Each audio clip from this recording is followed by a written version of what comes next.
Hello बच्चों, welcome to my channel. तो इस वीडियो में हम देखने वाले हैं क्लास 10th एमपी बोर्ड वाले बच्चों के लिए इंग्लिश का मोस्ट इम्पोर्टेंट ऐसे एंड एप्लीकेशंस। ठीक है, तो काफ़ी सारे बच्चे पूछ रहे हैं सर बाकी वीडियो कहाँ है, बार बार आप कमेंट करके पूछते हैं। तो एक बार वीडियो को अच्छे से देख लिया करो, पूरा सुन लिया करो। ठीक है ना, 2-3 मिनट का वीडियो है, ज़्यादा बड़ा है नहीं है। आप इसको अच्छे से समझ लो, पढ़ लो। ठीक है ना बच्चों, तो इस वीडियो के डिस्क्रिप्शन में आप जाकर देखोगे प्लेलिस्ट बनी हुई है, उस पर आप जैसे ही क्लिक करोगे तो पोएम के, ठीक है ना, फुटप्रिंट विदाउट फीट, इसके भी दी गई हैं। ठीक है ना, दूसरी बात, सभी इंपॉर्टेंट क्वेश्चन दिए गए हैं, ऐसे सब दिया गया है वैसे तो मटेरियल। फिर भी अगर आपको नहीं मिल रहे हैं तो आप अच्छे से इनको देख लीजिए, आपको मिल जाएगा। ठीक है ना, सभी इंपॉर्टेंट क्वेश्चंस भी डाले जा चुके हैं। एक बार प्लेलिस्ट को चेक जरूर कीजिए कि कैसे दिए गए हैं। ओके, चलिए, तो इस वीडियो में हम मोस्ट इंपोर्टेंट ऐसे और एप्लीकेशन लेटर देखने वाले हैं। और जो बच्चे, एक बात और सुन लेना अच्छे से, जो बच्चे मुरैना के हैं अगर वो सुन रहे हैं तो मैं मुरैना में कोचिंग स्टार्ट कर रहा हूँ, तो कृपया करके संपर्क करें। मेरा टेलीग्राम ग्रुप दिया गया है, नीचे लिंक दी गई है, टेलीग्राम ग्रुप पर जाकर आप कांटेक्ट कर सकते हैं। ओके, चलिए तो अपन बढ़ते हैं कि क्या क्या करना है आपको। सबसे पहले सुनिए आप एप्लीकेशंस या लेटर्स जो भी आपको करने हैं। देखो, मैं आपको 3-4 एप्लीकेशंस और 2 ऐसे देने वाला हूँ। ठीक है ना, तो जितने कम क्वेश्चन दिए जाएंगे उतने ही रिस्क रहेगी। एक बात समझ के चलो बच्चों, ठीक है ना, आप अच्छे से। फिर आप ये मत कहना सर आपने ये दिया फिर इंपॉर्टेंट क्वेश्चन हमारे नहीं आए, रिस्क थोड़ी सी रहेगी। इसलिए मैं आपको मैं ये चाहता हूँ कि आप इंपॉर्टेंट कुछ को अच्छे से कर लें, बाकी एक बार रिवाइज जरूर करके जाएं। ठीक है, जिसमें पहला एप्लीकेशन है आपका ये वाला है। ठीक है ना, ये किसके रिलेटेड है?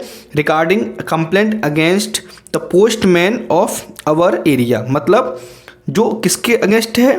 पोस्टमैन जो है ना, वो हमारे एरिया में प्रॉपर लेटर क्या नहीं कर रहा है, डिलीवर नहीं कर रहा है। ठीक है ना, तो ऐसे आपको लिखना है। आपको जो एड्रेस लिखा आए वो आपको एड्रेस इस जगह लिखना है, बाकी सब तो सेम है। अपना एरिया लिखना है तो अपना एरिया लिख देना बच्चों, और एमपी लिखना है।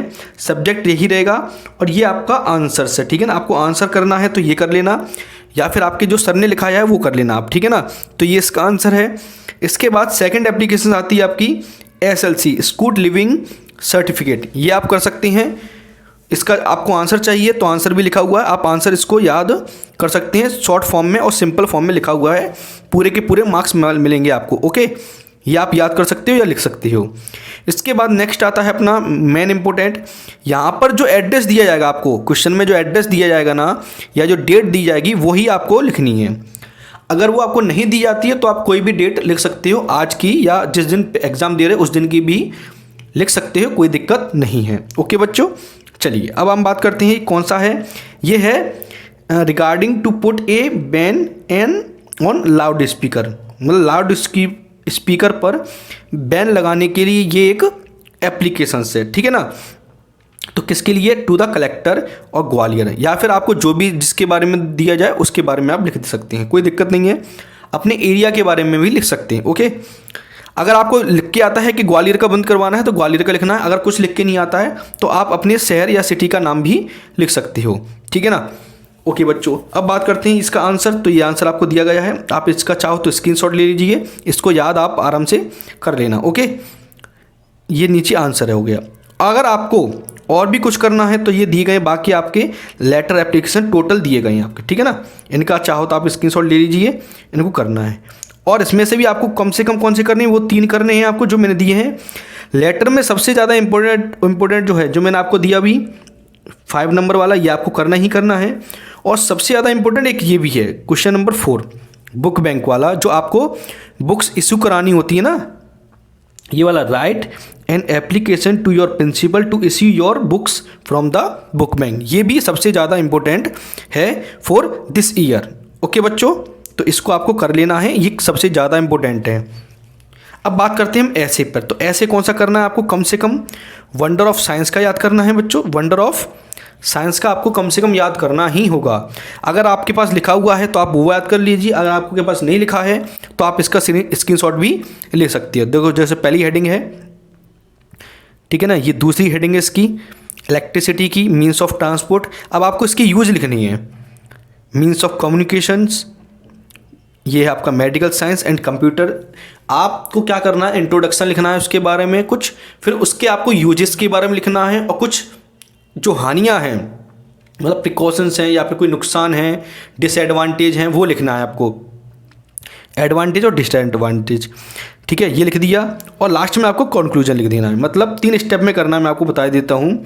एक तो आपको उसका इंट्रो लिखना है, किसी का भी ऐसे लिखने के लिए इंट्रो, फिर आपको उसके यूज और डिसएडवांटेज, एडवांटेज और डिसएडवांटेज की हेडिंग लिख देनी है। आप उसका कैसे यूज कर रहे हो, कैसे यूज नहीं कर रहे हो, या क्या नुकसानदायक है, थोड़ा बोल सकते हो, और लास्ट में कंक्लूजन। ठीक है ना। दूसरा आता है अपना ऐसे जो सबसे ज़्यादा इंपॉर्टेंट है, माई हॉबी। ठीक है, आपको ये भी करना है, आप चाहो तो उसको इसका स्क्रीनशॉट ले लीजिए, 2 हेडिंग हैं ये। ठीक है ना,